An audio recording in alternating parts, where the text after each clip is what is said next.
Il y a un an, nous étions venus rendre une visite de courtoisie à M. le ministre, M. le maire de Fatick, dans le cadre du réseau de villes apprenantes. Il se trouve que Mantes-la-Jolie est la deuxième ville française à intégrer ce réseau, après Clermont-Ferrand. Et nous avions pris un engagement à Hambourg le 13 septembre 2019, où nous avions dit que nous ferions en sorte que, compte tenu des liens très étroits qui existent entre la ville de Mantes-la-Jolie et le Sénégal, de faire en sorte que des villes sénégalaises puissent intégrer le réseau. Et nous avions ciblé donc, deux villes, Fatick, parce que c'est la ville de cœur donc, de notre ami, donc, monsieur le ministre, mais aussi c'est la ville du président. La carte la plus sûre pour le développement économique de nos localités, à part le travail qui est fait sur place, c'est la coopération. Et qui parle de villes apprenantes, de réseaux de 64 pays et de 229 villes. Si Fatick a la chance d'intégrer ce réseau-là, c'est extrêmement important pour nos jeunes, c'est extrêmement important pour les populations de Fatick. Guédiawaye aussi, c'est une ville qui se développe, qui a des potentialités donc, à faire valoir. Et nous avons pris l'engagement avec Pierre Bédier donc, de faire le nécessaire pour que ces villes intègrent le réseau.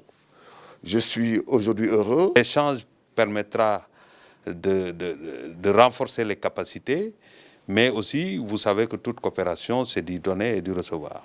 Et ça, je pense que c'est extrêmement important et nous allons veiller à ce que le dispositif qui sera mis en place puisse être, en tout cas, répondre aux attentes des populations de Fatick et aux attentes du réseau.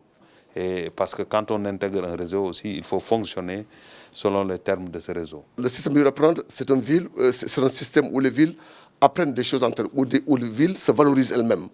Parce qu'il y a beaucoup de choses, parce qu'on dit chez nous en Wolof, le processus de l'UNESCO, c'est le processus des apprentissages tout au long de la vie. Donc, raison pour laquelle l'UNESCO demande à ce que les villes puissent évoluer dans ce processus-là.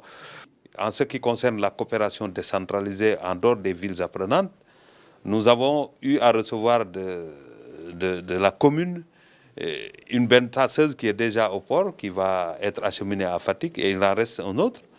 Nous avons aussi un corbillard qui va aller à Fatick, d'autres éléments qui participeront en tout cas à soulager les populations. On montrera donc aux villes les différents clusters qui existent, les différentes thématiques dans lesquelles la ville peut intégrer et elle aura à prendre, mais elle aura aussi à recevoir. Il y a l'environnement, il y a l'inclusion, il y a le développement économique, il y a le numérique. Donc je crois qu'à bientôt, il y a l'alphabétisation. Il y a l'alphabétisation. Tout ça, c'est important. Nous nous battrons. Ça sera une concurrence positive entre Fatick et Guédiawaye, parce que c'est tout à fait normal.